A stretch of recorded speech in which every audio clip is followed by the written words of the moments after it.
Shalom Bapak Ibu Jemaat dikasih Tuhan, kita akan merenungkan firman Tuhan lagi di hari ini.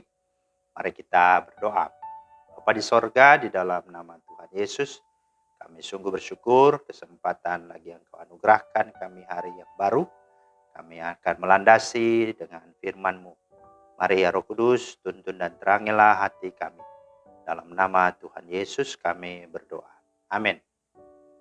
Bapak Ibu, firman Tuhan kita terambil di dalam Ayub 10 ayat 1.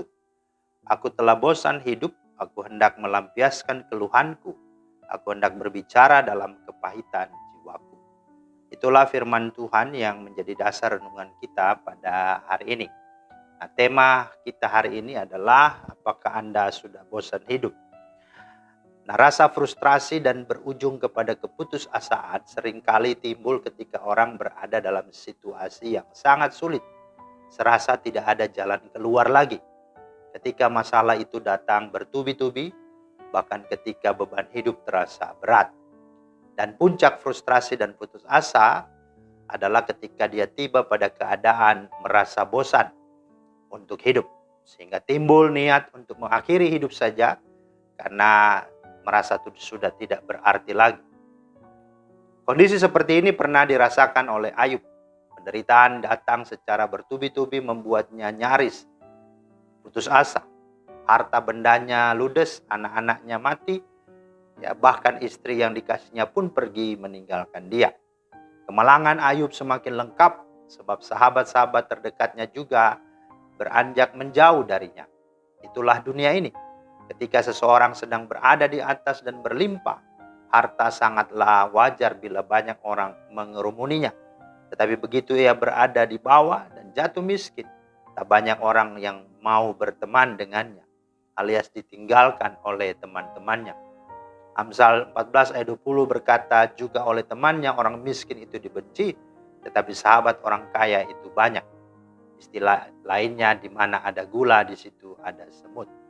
Karena telah kehilangan segala-galanya, maka Ayub menjadi sangat frustrasi dan rasa frustasi itu sudah sampai di ambang batas. Sampai-sampai ia merasa telah bosan hidup. Bahkan Ayub merasa menyesal telah dilahirkan ke dalam dunia ini. Ayub 10 ayat 18 berkata, mengapa engkau menyebabkan aku keluar dari kandungan? Lebih baik aku binasa sebelum orang melihat aku. Nah saudara, di zaman yang serba sulit seperti sekarang ini ada banyak orang stres, frustrasi, depresi, putus asa karena tekanan hidup yang berat. Bahkan tidak sedikit dari mereka yang mungkin terbersit di hati untuk mengakhiri hidup saja. Sama seperti Ayub.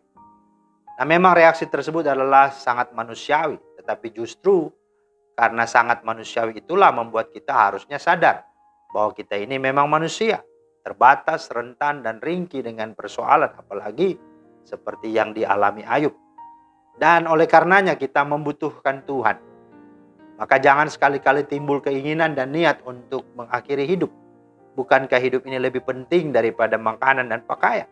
Dan bukankah persoalan terberat dan terbesar dalam hidup kita, yakni dosa dan maut, telah Tuhan selesaikan dan tebus dengan Dia mati dan bangkit bagi kita? Bukankah sampai hari ini juga kita masih diberi nafas, masih diberikan kesehatan dan hidup? Maka itu berarti masih ada asa, masih ada harapan, masih ada keyakinan untuk kita berharap dan berjuang dalam hidup ini. Dan bukankah semua penderitaan serta kesusahan hidup di dunia ini hanyalah sementara, bahkan hanyalah ujian yang justru baik untuk membentuk karakter dan membangun iman kita? Bukankah juga semua kesusahan ini ketika kita setia bertekun, memikulnya sampai akhir, maka itu semua akan terbayar dengan Tuhan, memberikan kepada kita upah dan kebahagiaan kekal, di mana tidak ada lagi kesedihan, air mata, dan penderitaan. Dan secara khusus, kisah Ayub, bukankah pada akhirnya Ayub mengalami kemenangan dalam hidupnya, yang membedakan dia sebelum diuji dan sedang atau setelah diuji? Ayub mendapatkan kembali yang hilang dalam hidupnya, bahkan diganti oleh Tuhan 10 kali lipat. Nah, jadi saudara, janganlah kita berputus asa. Seberat apapun penderitaan yang kita alami, pasti ada jalan keluarnya.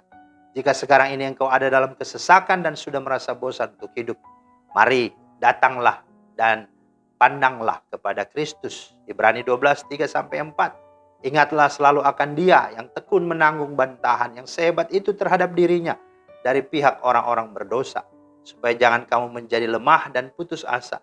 Dalam pergumulan kamu melawan dosa, kamu belum sampai mencucurkan darah. Di dalam Kristus pasti ada jalan keluar, ada pertolongan, ada kelepasan.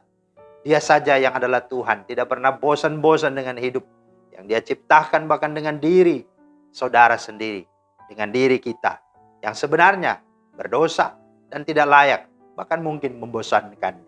Tapi itulah kasih-Nya, itulah anugerah-Nya, itulah kemurahan-Nya. Dia menerima kita.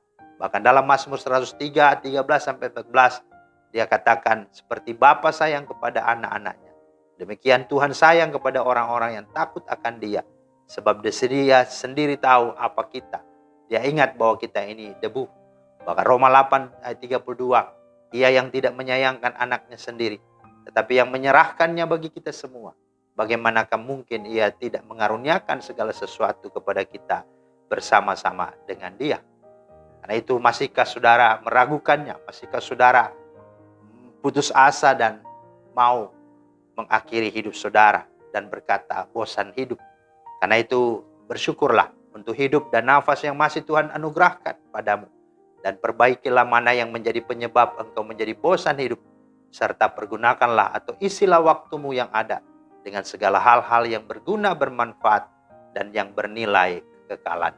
Kiranya Tuhan menolong dan memampukan saudara, mampukan kita semua untuk terus berjuang dalam hidup dan setia sampai akhir.